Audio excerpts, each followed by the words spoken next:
Hi, everyone. Thanks so much for investing your time with us today on a Saturday afternoon, no less. My name is Amandi Mudagamua, and I'm going to be moderating this panel today on the topic of intersectional identities, better opportunities for marginalized women for UNSW ASEAN Conference 2021. Now, as you're coming in, you should be able to see that there's a Slido poll up right now, and we would like to invite all our audience members to fill this in. It should be up on Samaro and then also on the YouTube live stream right now. And we would like to invite all of our audiences to just fill this in to get thinking about some of the key issues of this discussion. Also, before we start, I'd just like to apologize about the short delay. We were experiencing some issues with our platform provider, but this session will be running from 3:10 to 4:25, so 10 minutes behind schedule. Now, just to give a brief introduction of what this panel is about and why this is an important conversation for all of us to have. As the ASEAN region continues to experience unprecedented and fast-paced economic growth, systematic barriers prevent its most vulnerable women from equally tapping into this progress. For this session, we would like to center rather than ignore the region's most vulnerable women, those at the intersection of marginalized groups, women who are the first to be left behind in times of crisis and conflict. With the coronavirus pandemic sweeping the globe, institutional factors that amplify women's disadvantage have been brought to the forefront, reversing the recent gains that ASEAN has made towards gender equality in the recent decades. As economic opportunities become increasingly scarce, the majority of ASEAN's women who are employed within the informal economy are the ones who are affected the most. And meanwhile, domestic care burdens rise, forcing mothers and daughters alike to decide between paid employment and unpaid domestic responsibilities. By focusing on these invisible but systematic barriers, we must consider the diversity of women's needs to create a more gender-inclusive economic agenda, which puts ASEAN's most vulnerable women first. My biggest hope for today is that no matter what your position is, from being an ASEAN citizen to being a diplomat, that you can come away from this panel with a better idea of what disadvantage looks like for the region's most vulnerable women, and gain some insight into how we can work together to subvert these damaging norms, forging better opportunities for the most vulnerable people within this region. Now, just another reminder that our Slido poll is up right now, and we would like to encourage all audience members to fill that out, just to get you thinking about some of the key issues. But I'm just going to outline the format that this panel will take before we have a look at the results. Now, first of all, I'm going to take a few moments to just briefly introduce each of our panelists and tell you a bit about their background. Next, I'm going to kick off the panel discussion, asking questions that will draw out some of the key issues of this discussion. And then finally, we will open the floor up to you, the audience, so that you can put forward your own questions and we can help you navigate this complex issue. Sounds good? Great. Now, to introduce our lovely speakers. Firstly, Hannah Yeoh is the former Deputy Minister of Women, Family and Community Development, current Member of Parliament for Segambut, a constituency in Kuala Lumpur, as a member of the Pakatan Harapan Coalition. As Speaker of the Selangor State Legislative Assembly, she was the first female speaker, and the youngest member of any legislative body in Malaysia. During her time in office, she has been a passionate advocate for women's rights, and we're keen to welcome her today. Secondly, Lida Lome was awarded Cambodia's first ever Indra Devi Hope Award for Young Achievers, and is the co-founder of She Investments, a social enterprise which supports female entrepreneurs by providing business training, mentoring, and ongoing support to grow their businesses. Lida is currently responsible for implementing all programs to women in small business enterprises and NGOs, including Watershed Cambodia, World Vision, and IDE. With a fervent belief in the power of dreams, self-motivation, and action, her vision is to see all Cambodians realize their full potential. Next, Sneha Kao is a statistics analyst at UN Women, working in the Entity for Gender Equality and the Empowerment of Women in the Asia Pacific Regional Office. With significant experience in gender statistics, she has contributed to the ASEAN Gender Outlook 2021, the 2019 UNDP Human Development Report, and the UN Women's flagship programming initiative, Making Every Woman and Girl Count. She aims to fulfill her commitment to leave no woman or girl behind through the power of data and science. And last but definitely not least, Nash Tismans serves as the Asia organizer for StreetNet International, a labor union and alliance of street vendors, which advocates for social protection and the rights of informal workers, particularly women among the working poor. As a writer and development practitioner, she has spent 8 years working in government NGOs, as well as independently as a researcher in far-flung communities. Now that we're all acquainted with our amazing panelists, let's take a look at the Slido poll before we get started with our panel discussion. So give me 1 second to just bring that up now.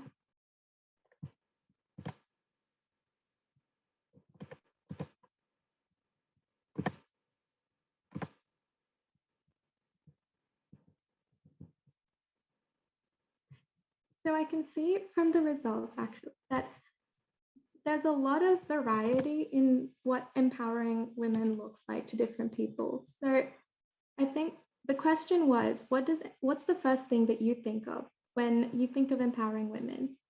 And the answers that have come through seem to range from equal pay to women being represented in parliament and making sure that they don't experience discrimination and prejudice. But I think what I'd like to draw people's attention to here is just that this is not, the reality does not look homogeneous, and so the solutions can't be either. There's a diversity of things that affect this issue. It's a very complex issue, and I think the only thing that really draws it together is just that it's equality. It's making sure there's equal opportunity for women in all of these different areas of life in social, economic, and cultural spheres. Now that we've had a look at that, I think I'd like to just get to our first panel question, which is, what does disadvantage look like for women across the ASEAN region? And this question, I think I might direct it first to Lida. Would you like to comment?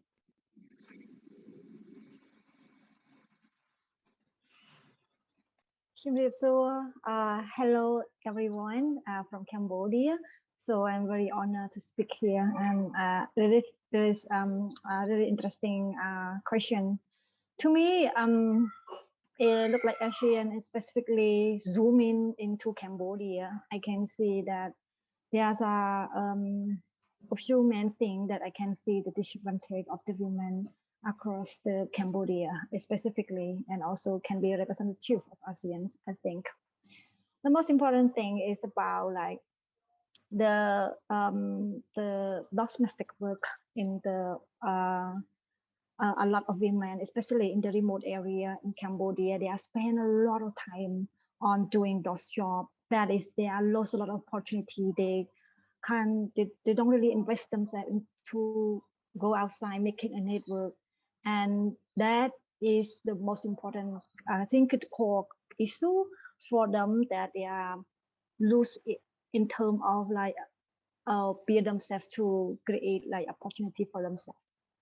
And the other thing that I can see is about like the education itself also allow the women to stay behind of what they should have in terms of like the dream that they want, the goal that they want, you know, like, and the life balance that they want.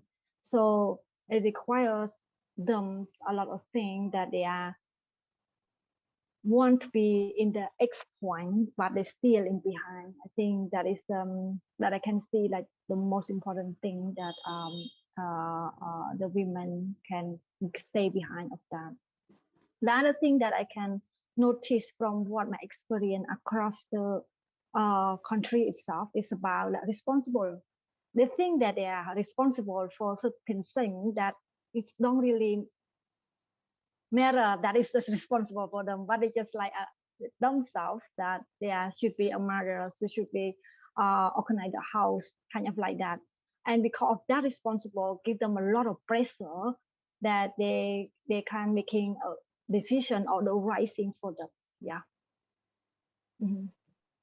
Thanks so much, Lida, for that very insightful response. I think now that we've characterized what this issue looks like to real women and how it affects real women across this region, I think I'd like to draw attention to something that I think most audiences might not consider relevant to women's empowerment. So, different women experience disadvantage differently.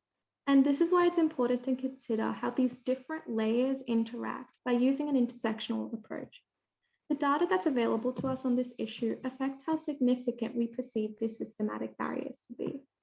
And chronic underreporting of women's employment activities can create difficulty in understanding these diverse needs that they have. And this brings me to my next question. I'd like to direct this to Sneha first, but how do you think issues in data collection affect the dialogue surrounding women's access to economic opportunities? Thank you, Mandy. Great question. And yeah, I think this kind of stems from the fact that it kind of sort of goes back to also your first question on what disadvantages look like to women. And within that question, there's an aspect of looking, and it's really like, where are we looking to see the disadvantages, and are we really looking in all directions? So I think I'd request you to pull up one slide so I can maybe make the point that disadvantage affects different groups of women and girls differently in ASEAN. And then maybe we go to the question on issues with data collection, because those are also very pertinent questions. So I think to begin with, I think what disadvantage looks like is really something that we need to go beyond the averages to identify. So basically, all these national surveys and survey instruments are designed to assess national estimates. But like Imandi just said, the group of women and girls is not homogeneous. Not every woman and girl in ASEAN experiences reality the same way. And we often come across comparisons between men and women, but we can't see women as a homogeneous group. And so really looking at averages, but going beyond, because we know that women who are at the crossroads or intersection of multiple identities that have been historically deprived are more likely to experience exacerbated disadvantages. And I really want to bring your attention to the left side of the slide, where the green bars, this is showing you the proportion of births attended by skilled health personnel. So how many women had access to a skilled health personnel, such as a doctor or a nurse who's trained medically to assist them on their delivery. And so if we take the example of Myanmar, which is the first bar, we see that, okay, 60% women had access to a skilled person in Myanmar.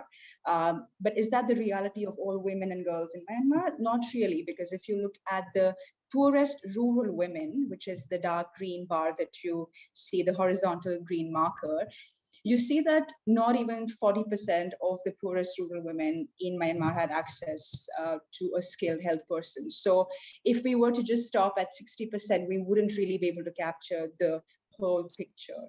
And the fact that we're looking at the poorest rural, which is different from the poorest urban, is different from rural, and it's different from poorest. We're really bringing the poorest and the rural, and this sort of intersection really, and the deprivation that the two factors, which is where you're living, your geographical location, as well as the economic standard of your household, they really reinforce each other to create these deep pockets of inequalities for women and girls. So that's what disadvantage looks like to women in ASEAN. But if you turn to the right of the slide now and see that households that use clean fuels for cooking, right?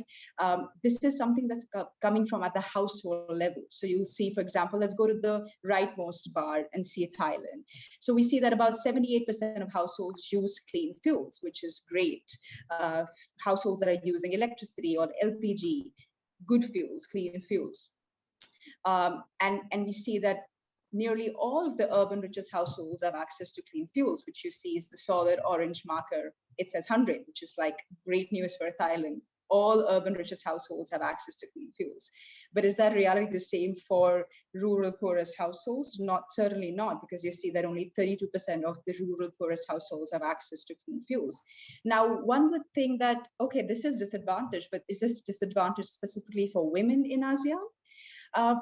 This is what I meant by where we're looking. Even though this data comes from the household level, not everyone in the same household experiences realities in the same way. Say, for example, there are 5 people living in the same household, and this is a poor household.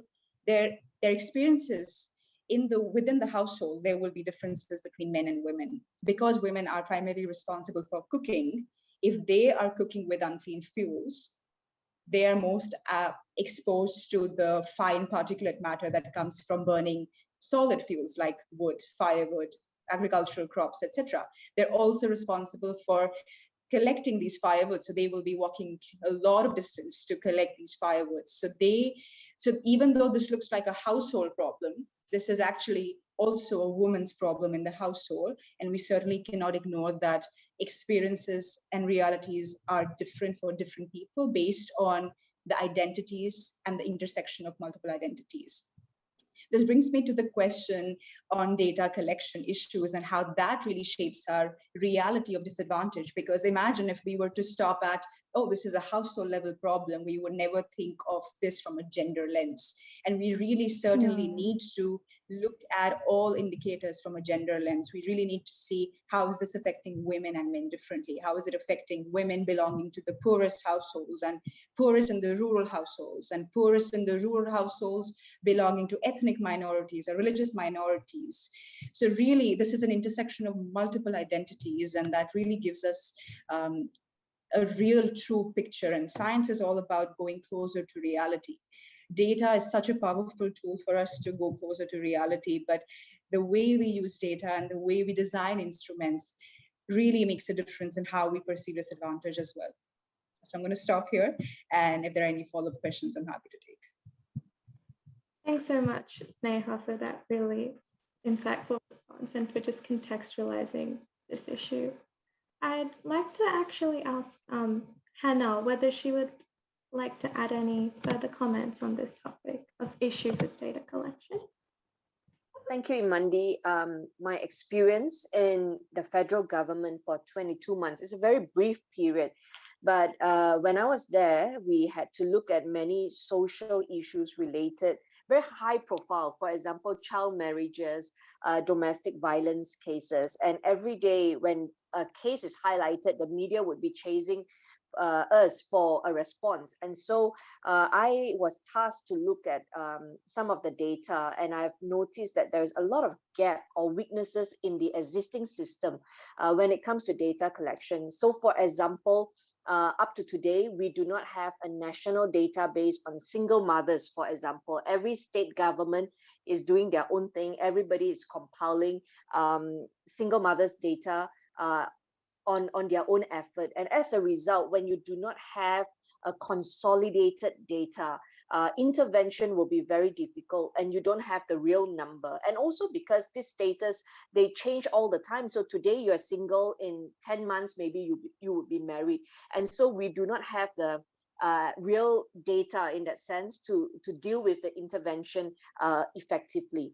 The other thing that we looked at data about, for example, rape cases, and how they collect data. Usually they just report the incident, and when I want to look at, down to which district, what is the background surrounding that rape case, how does it involve someone they know or they do not know? All this data, when you are asking from different ministries, for example, so I came from the Ministry of Women, and when you're dealing with the Home Ministry, you are dependent on another agency to get those data. There is lapse in time to get those data. And I see a lot of the other panelists nodding their head. I think everybody has that challenge gathering data from different stakeholders and different ministries. The other thing, for example, specific case on baby dumping, we have a lot of baby dumping cases. And, with baby dumping, there is no identity of the mother unless they leave a note behind. So when I'm asking, okay, I want to know if I'm going to do intervention in one particular area, I want to know, what's the race of the baby, for example, because my materials, my awareness materials need to be in the specific language to reach out to these girls. But they do not have data because the baby is left without any note. And so they have to guess all the time, if it's a baby left in front of the mosque, it's very likely a Muslim baby. If it's left in front of a church, it's a Christian baby. But, the baby could be a foreigner. We don't have those data. And so without data, you would never be able to solve the problem effectively. So to me, I think the weakness in finding solutions to marginalized women or group of people is the collection of data. This is the weakest point. And until and unless we find a smart way in gathering data, we will never be able to resolve it effectively. Thanks so much, Hannah, for that response. I think we will also be returning to that idea of, the need for cooperation between these different stakeholders and how we can best use cooperation to, better use our data and prevent any wastage in that area. Now, for now, though, I would like to keep focusing on, what exactly does the situation currently look like for ASEAN in terms of policy frameworks, and then also in terms of the role of other non-government organizations and civil stakeholders. So this brings me to ASEAN states have made significant commitments to improving women's rights in recent decades through their Women, Peace and Security agenda. And there have been marked improvements in access to education, life expectancy, and maternal mortality rates. However, there is still much to be done in creating policy that does respond to these diverse needs of diverse women and making sure we have the data and the statistics in these areas as well, as Hannah and Sneha rightly brought up. So this brings me to my next question. Why is it hard for policy frameworks to meet the needs of marginalized women? And I'd like to direct this first to Nash, if that's okay. Okay, thanks, Amandi. And thank you all for bringing up issues that I also wanted to bring to the table. And I'm happy you talked about rural women already. So I'd like to focus a bit more on the experience of our sector in the urban areas. So we work with street vendors, and I'd like to answer your question by first connecting it to the earlier question about data. Apart from having this challenge of data collection, what my sector suffers from is really the stigmatization. So whatever data exists points them in a very bad light.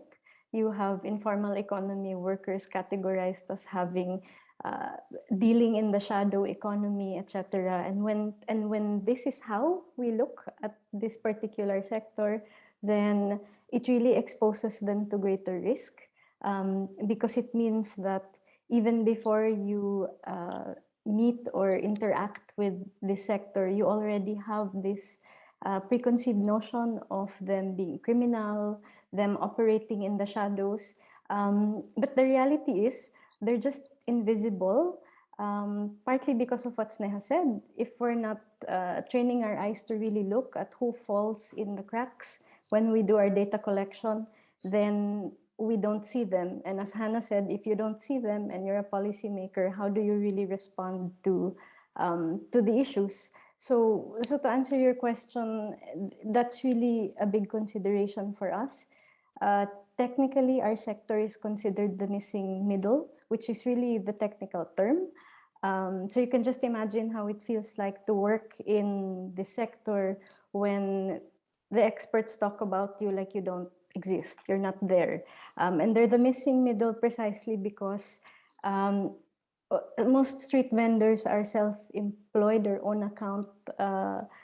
They're called yeah, they're self-employed. They don't have this employee-employer relationship that sees them as actual workers. So this lack of recognition is also a data point that renders them insignificant when you're making policy about how do we improve labor rights. If they're not workers, they're not even considered having those labor rights. Majority of the people in our sector are women.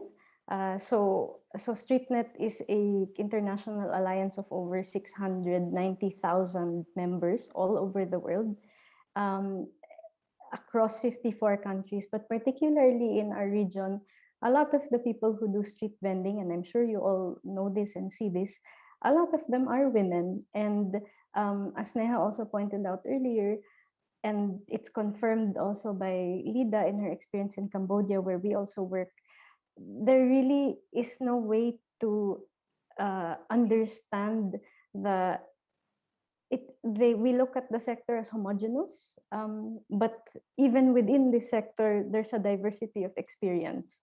So I think to link that to your question about policy, if you don't know who you're serving, or if you don't know what the issues are, if the data doesn't tell you that, chances are the policy won't match as well, which is why it's important to make every girl or every woman and every person within the areas where we work, we have to make them count. And making them count means we ask, who is left on the wayside? Who are we not looking at? And it's striking if we still consider them invisible, considering that they're everywhere, right? Where do poorer families get their access to supplies? They get it in the markets, and that is where informal economy workers work. But does policy not consider that? And the last point before I hand the mic over is really about representation.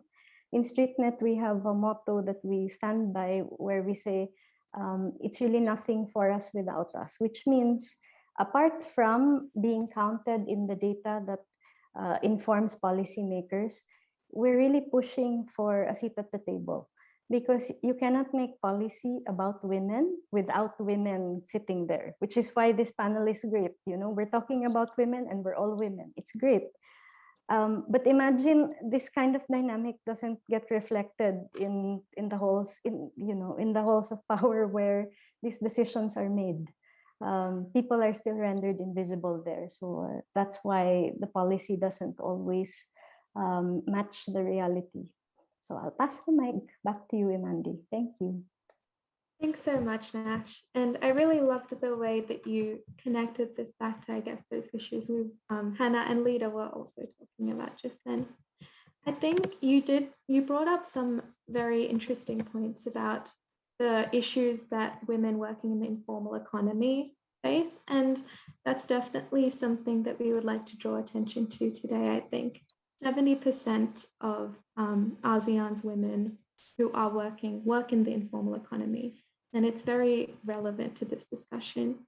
I'd like to ask, directing this to Lida, if you could expand on the role of domestic care burdens as well as a systematic barrier. Okay.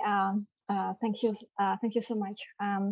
Before I answer the question, I would contribute what Hannah and also Nash just mentioned about like the data wider issue for the government. I truly agree that if we cannot understand what is a real issue, so we cannot solve the real problem it is.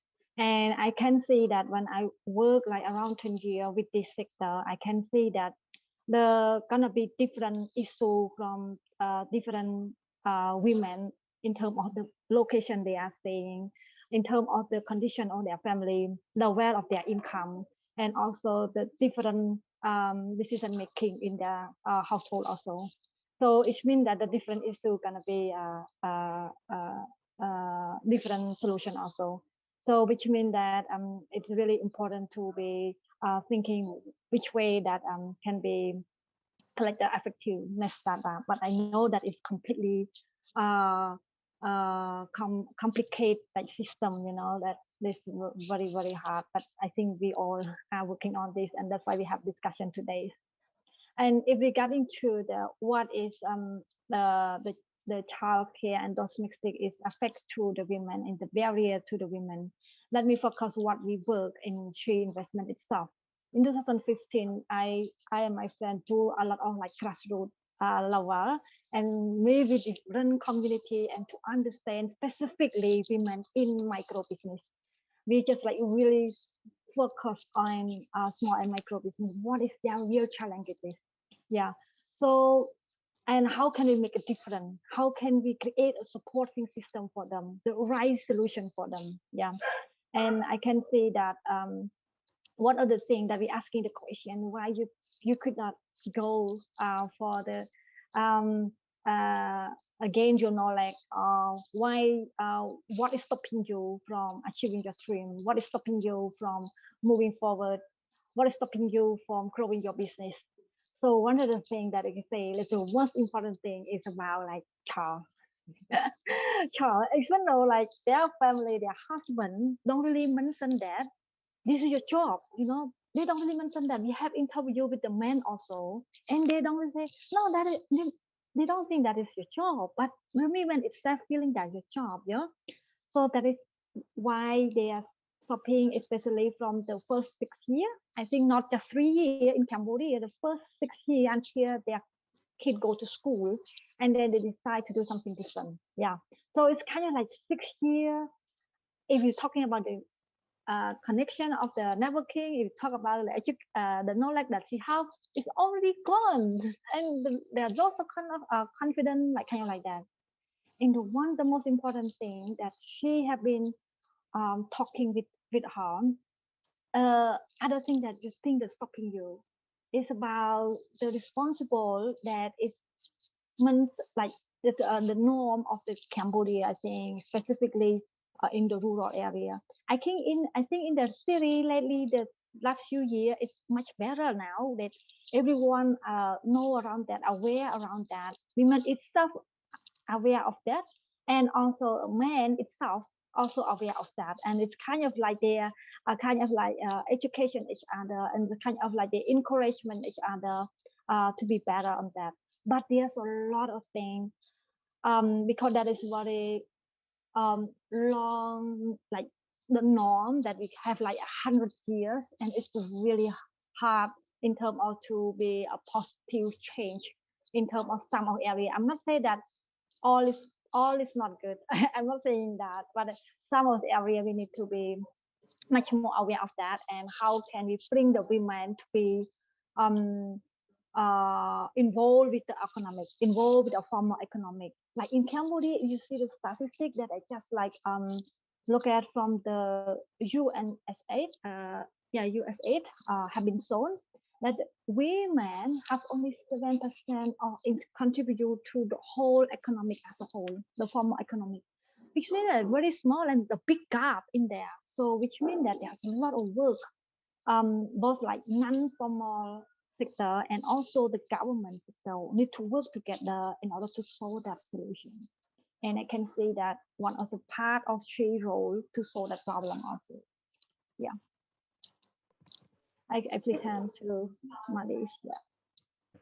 Thanks so much, Leda, for expanding on the role of all of these other social and cultural factors that we need to talk about. Yeah, I think they're definitely very relevant to this discussion as well.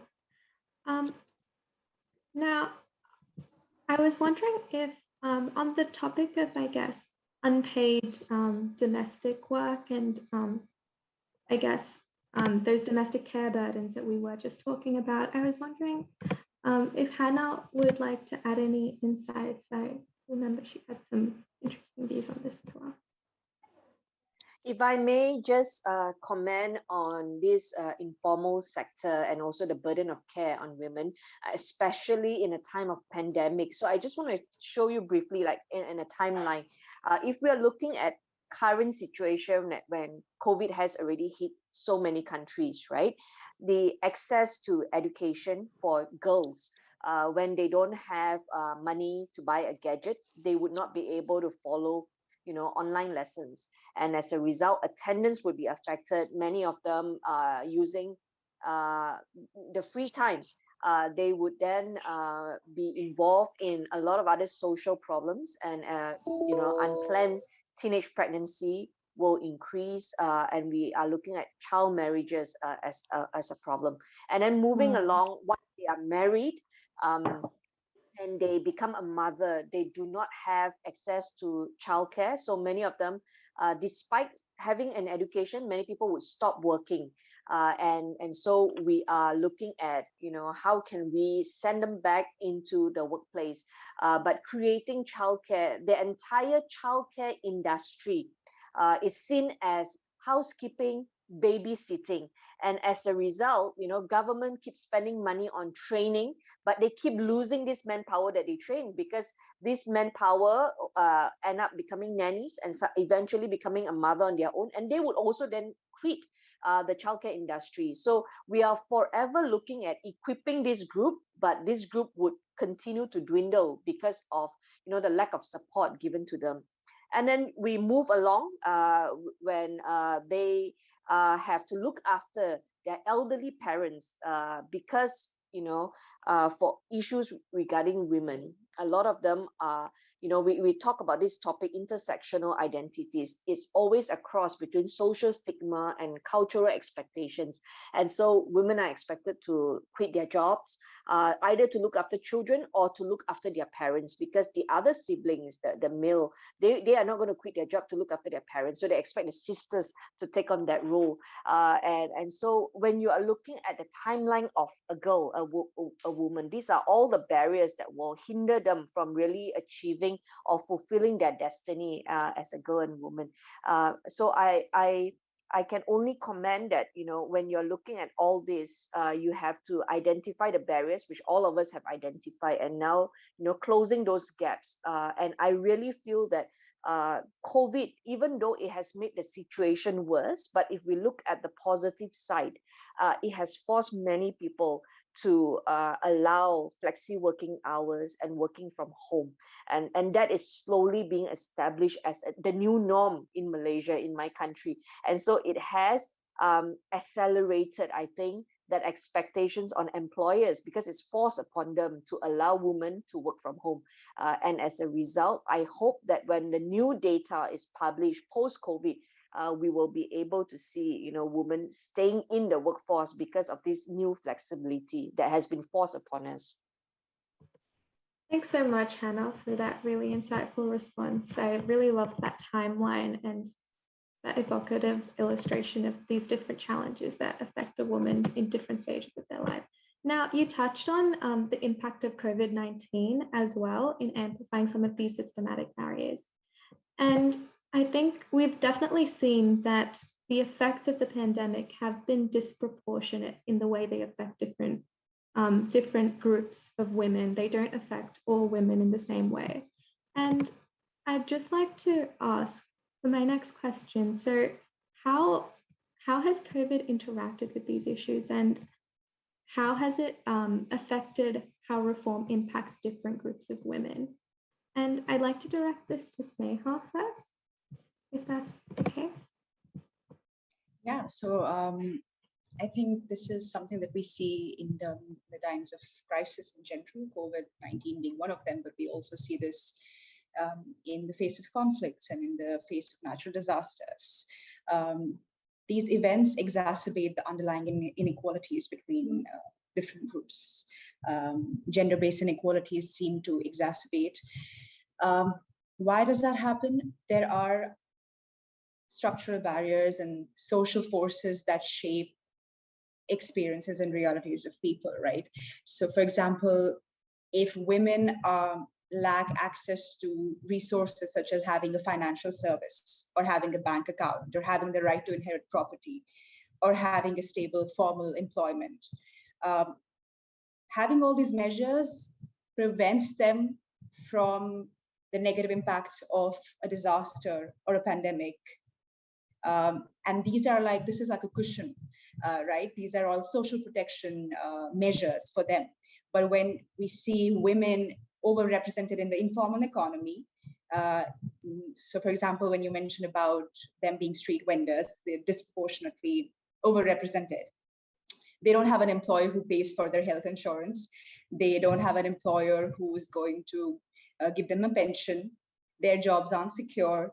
They're more likely to then face heightened risk. They may not even have financial services at their disposal. They may not have banks to give them loans. All of these are going to perhaps basically like expose them to the risk of the pandemic and make it difficult for them to cope. And this is exactly what we're seeing in ASEAN or in other parts of the world as well. Women are losing their jobs during the pandemic. This is what we've seen. Millions of women have lost their jobs and they may not be able to recover from the effects of the pandemic. Certainly because they were overrepresented in economies that did not take care or they did not protect them socially. Similarly, like within the household, when, for example, we have a measure of how many households have access to internet services or how many households have a registered mobile phone. This is again data coming from the household level. And this is interesting again from the way we construct data collection instruments. We collect data sometimes from the household head, who happen to mostly be males in patriarchal societies. They are then used as proxy respondents for women. And we see that those answers are very different. Now, for example, when women don't have access to, or they are not the primary owners of a mobile phone, do they have access to information on COVID-19 firsthand? Or do they get this information from their partners? Or do they get this information at all? Similarly, in the face of flooding, for example, or disasters, when they don't have access to internet in the first go, do they get access to information which is going to say, this is the emergency protocol, this is what you should sort of take up? It's not, because basically they are already at a heightened risk because they don't have access to certain resources. And COVID-19 is just one example that has exacerbated these inequalities, exposed these cracks that there are, that we would not see if we keep collecting data at national levels. So yeah, I think I almost forget what your question was. This is what happens, right? This is precisely what happens. But yeah, I think we were talking about care burden, right? So women are having, of course, to take up work also for the sick in the household. It's not just children anymore. It's also the sick patients in the household. Women are also the primary health care carers also in the formal economies. For example, we see women disproportionately represented as nurses.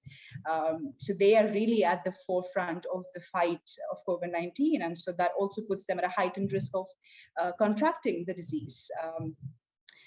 But what do we see that represented in leadership roles?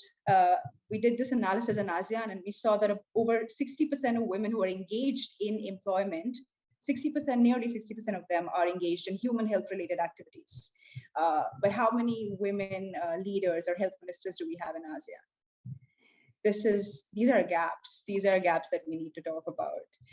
We have women playing important roles, but when it comes to taking decisions and leadership and visibility, we don't have them. Thanks so much.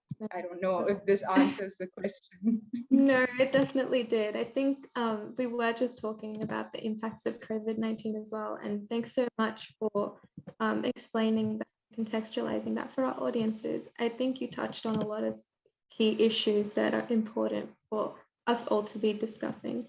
And I think now that we've explored the issues in these current frameworks and the gaps that we have that we need to address, I think it might be a good idea to move on to considering how can we make better policy frameworks? How can we address these issues? And that brings me to my next question of how do you think we can make policy frameworks in this area more inclusive? And I think I might address this first to Lida, if she would like to comment. Okay, that is a really important question.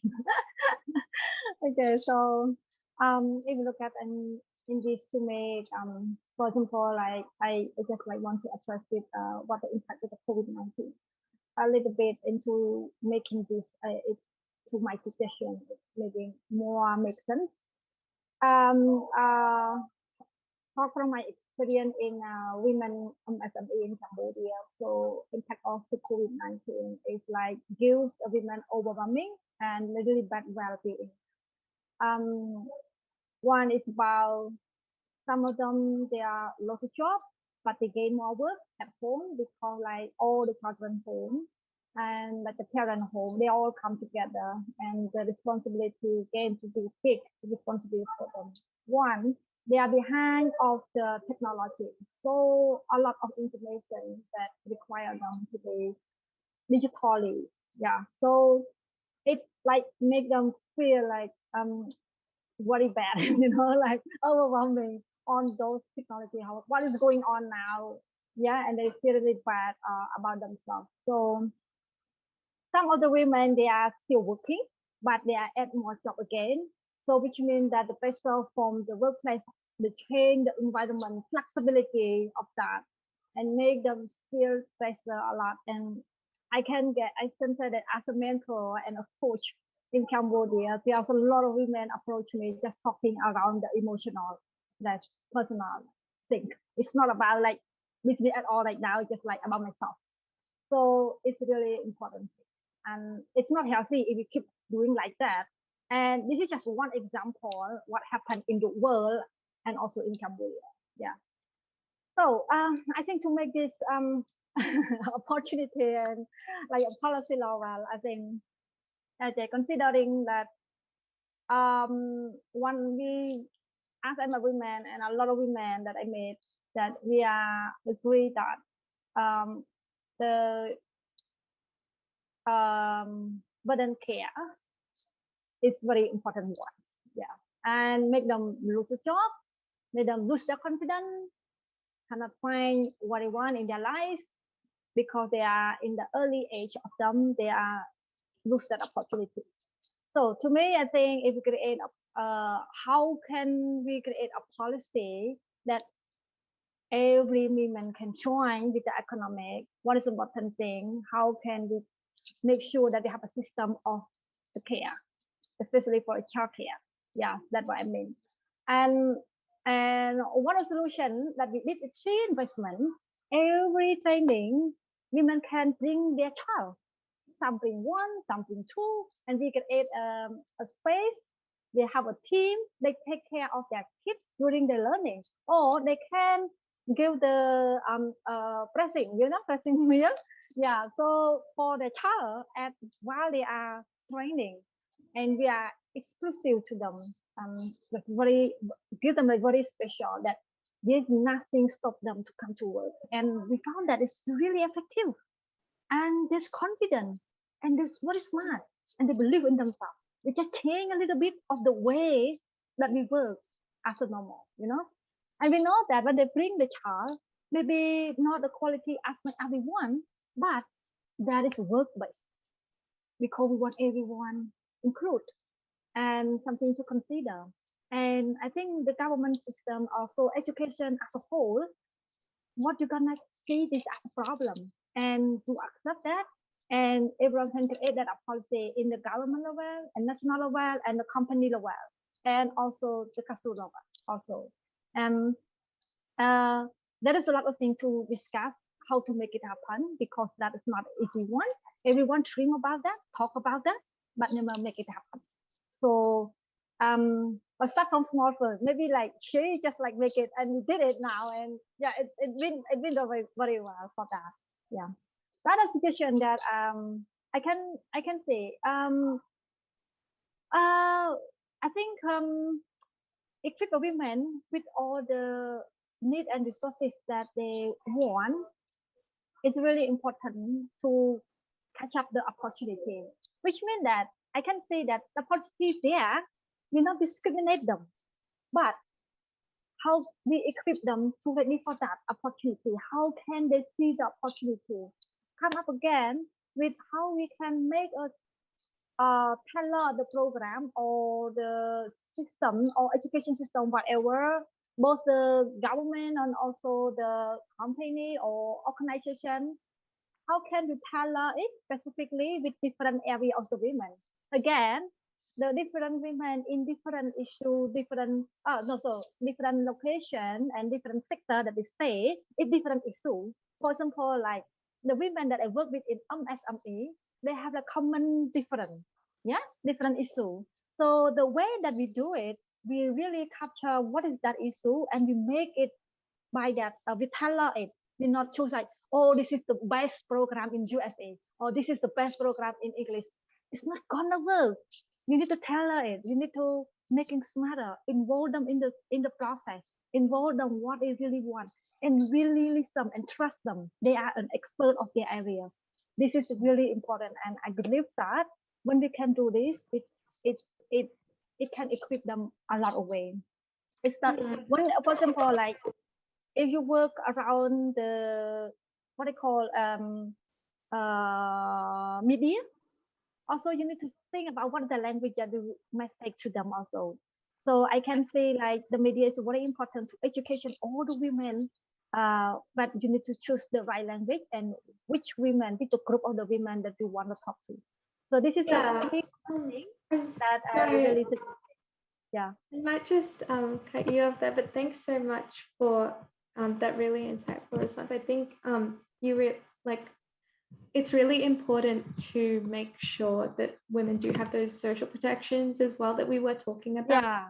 Does back to those issues with, I guess, access to information, education, and like being financially and legally literate. I think they're all related. I think just so that we do have time to kind of consider the role of, I guess, other actors as well, I'd like to turn everyone's attention to what we consider the role of non-government organizations to be. I know leaders talked a bit about the role of she investments as well, but on this, I'd like to direct the question to Nash to talk about the role of civil actors in reform and in filling these gaps. It's a perfect question to ask Mandy because it links directly to what Lida's been talking about. And I've been fervently nodding as Lida explains, and because I feel like the experience that she brings to the table accurately shows the experience of the women in our sector. And as she does that, I think to answer your question, you see that people in the position of home-based work, for example, and here maybe I can clarify, when we talk about informal economy workers, at least for us, in StreetNet, we talk about street vendors, but other informal work includes domestic work, includes waste picking, it includes being home-based workers. So just so you understand who we're talking about. And what Lida demonstrated is really the kind of agency that a lot of these women leaders have, and they show. So in our organizations, you can see that to respond to COVID, the first responder actually was the organizations themselves. The street vendors themselves responded to their own problems. It was not state, it was not anyone else. And we often commend that in civil society spaces. We're like, yes, that's agency, that's great. But what I worry about, and connected to your question, is really the dynamic of power and responsibility. Because on the one hand, yes, we are proud that Lida and her and the home-based workers that she works with, they can come up with solutions like bringing their children to work with them because they don't have the adequate childcare. And we feature them and we say, look, they're helping themselves. But whose responsibility is it really, right? And as Hannah pointed out earlier, there's this industry of housekeeping, this industry of nannies, and my view is that we view this as an industry of childcare, but we don't view it as a right, you know. And it is a right. We should, because as you demonstrated a while ago, this life cycle of women corresponds also with the life cycle when we talk about social protection. And the whole issue with social protection is how do we fund the right policies, the right approaches, so that you protect women in the whole course of their lives, right?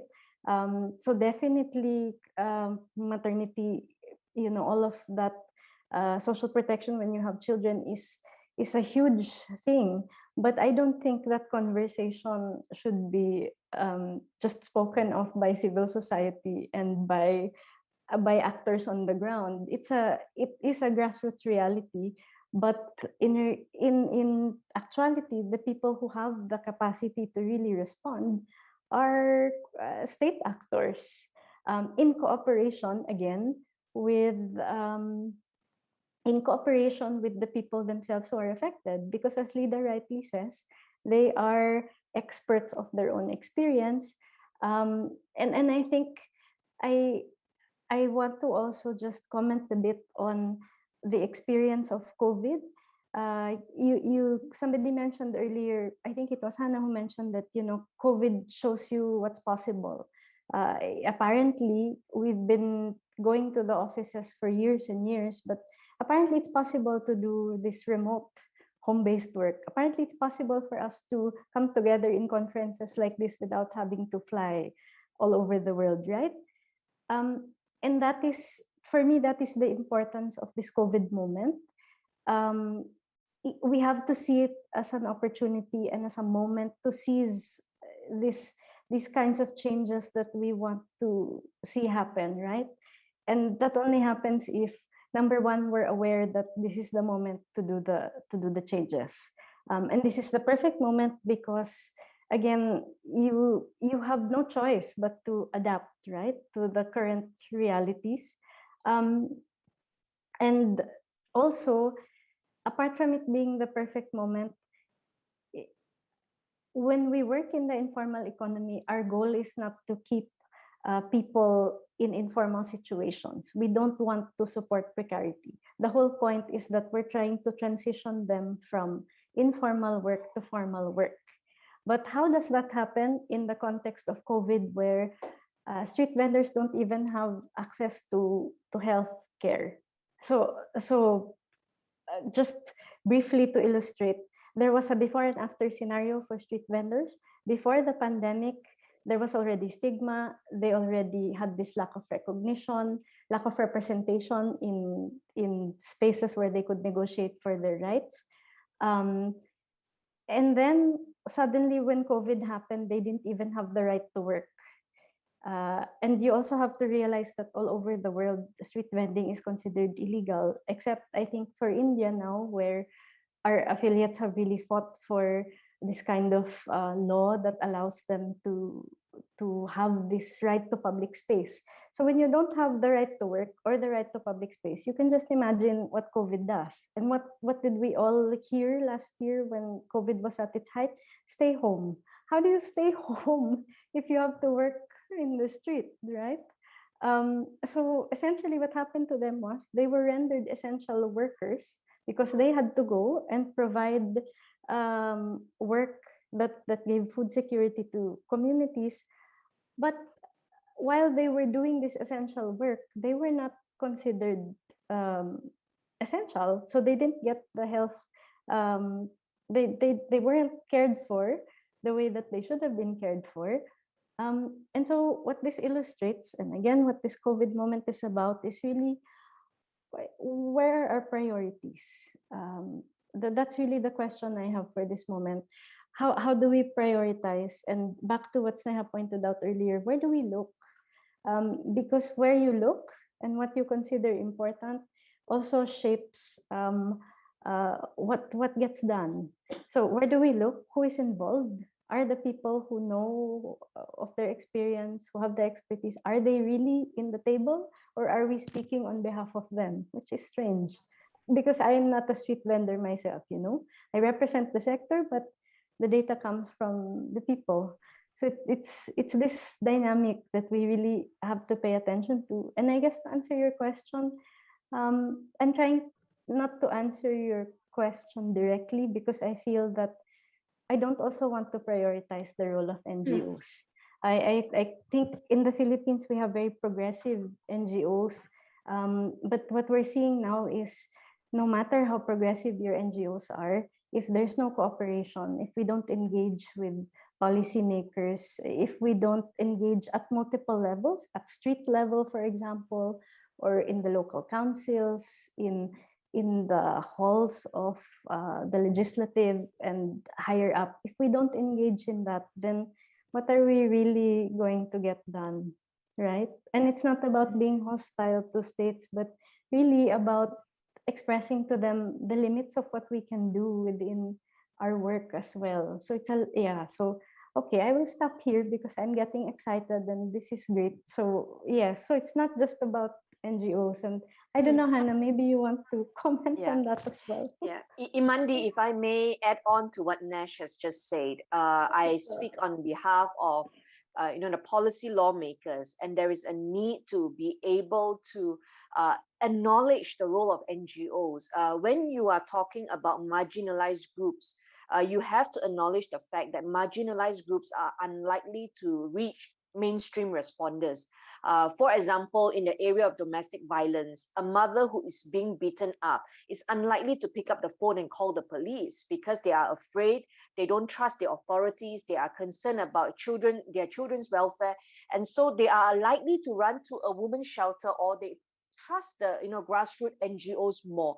And so when you come to framing policies and talking about collection of data, it's very important for policy lawmakers to establish national committees that include NGOs in a significant way. So during our 22 months in government, we set up, a roadmap to abolish child marriage in 5 years.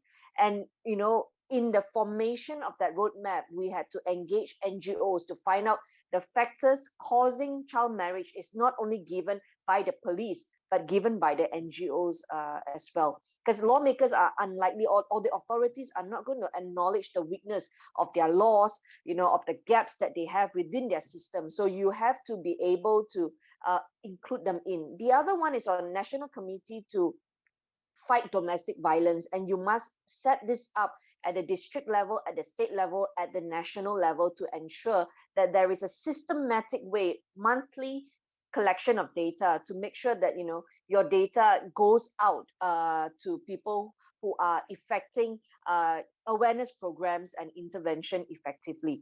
Now, there is also a third body, I think, that plays a very important role, and that is institutions like United Nations, UNDP, World Bank, UNICEF, because they have the resources to conduct research, to have and to present their findings. These are credible bodies. So when they speak, it's a lot louder. And the government cannot shut them away because their data is seen as credible data. So in this fight to protect marginalized group, you really need to be able to work together. And for us to work together, it's very important to identify allies. Find that particular lawmaker that is brave enough, that is loud enough, and that is persistent enough to drive that point home all the time. And then find the activists that will not give up, protesting or writing open letters. These loud allies must be able to come together. Unfortunately, if these allies see each other as competitor, then nothing is going to be done. Thank you. Thanks so much, Hannah, for also emphasizing the importance of cooperation between all these different stakeholders so that we can all, I guess, pull these resources together to get the best outcomes for these vulnerable women. I think that might bring us to the end of the panel discussion. And now we might turn to some of the questions that are being submitted by the audience to see if we can answer their questions as well. So feel free to send those through now. But first, I'd like to ask this question that's come through on whether the struggles that are faced by women, are they underrepresented in popular media? I thought that was an interesting stakeholder to consider as well, that we haven't really talked about it today.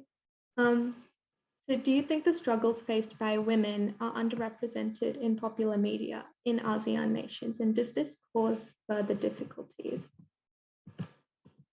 Now, I might ask maybe Sneha whether she might like to respond.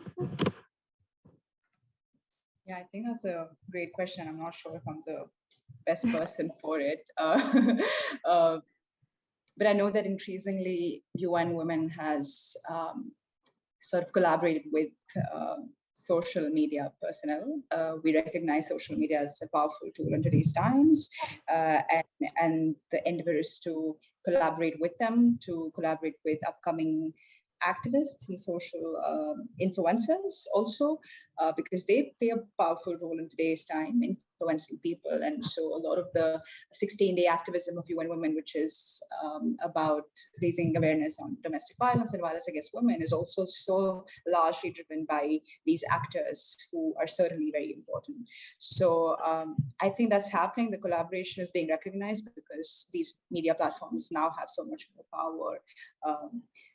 I mean, of course, there's like different ways of disseminating information depending on who the stakeholder is. So, for example, that's, I guess, also connects to sort of the fact that the national statistical offices in every country are the main body that would collect data. It's the census data or just more timely 5-yearly data, etc. also. And they would disseminate this based on, like, in terms of the reports or databases. But are the general audience is ever going to come to those databases and really read those reports? That's also why we need to sort of tailor make the way that we disseminate information. And so social media is one platform, and using infographics and using smaller graphs and, you know, having data stories or having people speak about their own experiences, etc. Depending on what platform it is, I think it's there is a space for disseminating information in a different way. And certainly social media is a powerful tool, and I think that's definitely upcoming. Thanks so much, Sneha, for that really insightful response. I think now another interesting question that's coming in is, how can we give vulnerable and marginalized women more agency? I think we've touched on this many times throughout this panel in talking about how we can provide women with better social protection and all of these barriers that prevent them from, that I guess help them protect themselves as well. But how, so explicitly, how can we give vulnerable women more agency? I'd like to direct this question to Nash first. Yeah, it's an interesting question, and I think I just want to correct the question a bit. We cannot give people agency. Agency is something you have inherently. So that's why it's important that we recognize that they have agency. So it's not something we give, but it's something we see, we look at, we honor. And just, I just want to relate what Sneha talked about in the previous question, and also make a call to ASEAN as well, because I noticed that in our discussion, we really talk about women's issues like bound by our nations, bound by what laws or what norms exist nationally, and what happens there, like for instance with women's issues around abuse. If we don't recognize this as an issue that is cross-cutting and that happens across the region, then the tendency of the state is to think about it as just a domestic issue. And when it becomes a domestic issue, even the way you respond to the issue is not as urgent. It's not just a domestic issue, it's also seen, abuse of women, especially in the households, is just seen as a household issue. So to me, the media does have a very important role in creating that consciousness, that awareness. But bodies like the ASEAN, we have to go back, I guess, to the history of the ASEAN itself and really understand, you know, how did it come to be formed? What are the aims, and what kind of future do we see for it? Because again, there is a limit to the bottom-up work that you do. It needs to be both. We need to do the bottom-up work, but it has to be met by this top-down response as well. And we have to meet in the middle, and that middle is where you really have people included. So when you meet in the middle, that's when you recognize people's agency and you tell them, okay, sit at the table, tell us what is best for you and tell us how to respond better to things that you experience. So yeah, I hope that answers. Thanks so much. Imandi, yeah, sorry, if I can add to what Nash has said, combining Yes, the of first course. question and the second question. Again, from a policy lawmaker's point of view, we have seen a lot of mistakes made at press conferences, leading to horrible, horrible headlines, things that potentially could go wrong in the reporting of these issues. And so my advice, I think, is to ensure that when you are doing a press conference on issues related to women, you never assume that the journalist who is present understands the issue. So you really need time to explain the background to those issues, ensuring that they know the background story before writing those headlines. So the danger in just giving them a press statement is that they will try to sensationalize it, and at the end of the day, you're going to lose the core issues being highlighted to the media. So in reporting a child marriage, they are likely to report, how the girl fell in love with the man, instead of reporting on the data, because they have to ensure that my news report is different from the other media. And so you always have to direct and guide them on the right angle.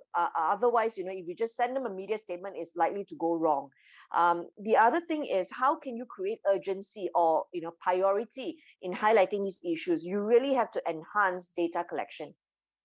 If there is a lack of data, people will think that it's not a serious problem. But if the media plays their role correctly, and if they sell out at a headline that says 1 in 2 children is being violated during the lockdown, you are going to get everybody jumping, opposition and government. So the right headline needs to be out there if you want to tackle issues concerning the marginalized group. Thank you. Thanks so much, Hannah. And thank you for that example as well of how this occurs in practice, I guess, of like reporting on child marriage. I think just to bring up one last question before we finish. So one of our audience members has asked, how can intersectional identities be considered to prove more equitable opportunities? And like, what does this look like in practical terms? Now, I think it's quite a broad question, but just to contextualize what this does look like in practical terms, I think it might be a good one to end with. So I'd like to address this first, maybe to Lida, if she can comment.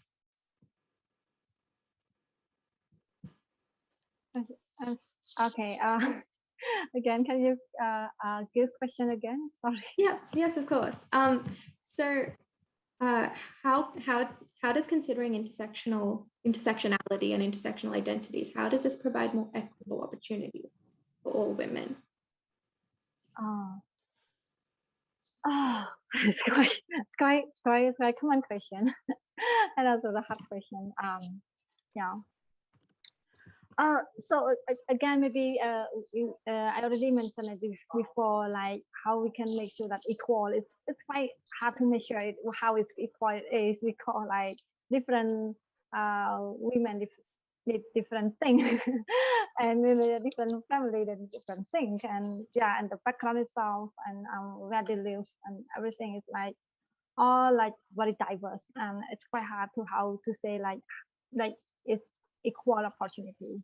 So what I can say is like in general term that I talk from my experience, I think whatever we design, either the project that we design or the training that we design or the idea that we design, I think need to put in perspective of like if we want to involve with the women, so we need to understand like what is the key barrier of the women in the whole journey of the women. I think that Hannah raised for that, Like first of all, like what is age, what is her men issue, what is age, what is her men issue. So it's kind of like putting that as a table discussion and put into design to make sure that we address and tailor with specific with specific activity that make them included. And so it's like that they feel like this opportunity is open for them. It's not feel like, oh, you said that it's opportunity for me, but actually it's not because I'm not ready for that. Kind of like that, like we try to make it like, okay, we involve everyone, we want you to apply it, we encourage you. But how can I do it if it feel like it's not me, it's not what in my context. So it's really hard. So yeah, so for me, I can't discuss about that, but to make it more practical, based on she investment did, and also work with a stakeholder in Cambodia that play very important role in ecosystem. So that is some comment that I want to suggest to make that equal. Just understand that, address that the whole journey of that, and specific the group target, and try to listen to them. Respect that they are expertise in their area. You really listen that. You not stick to what you already have the best practice in different spaces, and to apply it in certain group that you work with. Okay, that is my Thanks so much, Lida, for that really insightful response. I think you brought up some very important points. And I think that might be all the time we have today for this Q&A. But yeah, I think that we've talked about some really key issues on today. And thanks so much to all of our panelists for putting their time and giving the support for this event and coming today. Thanks so much.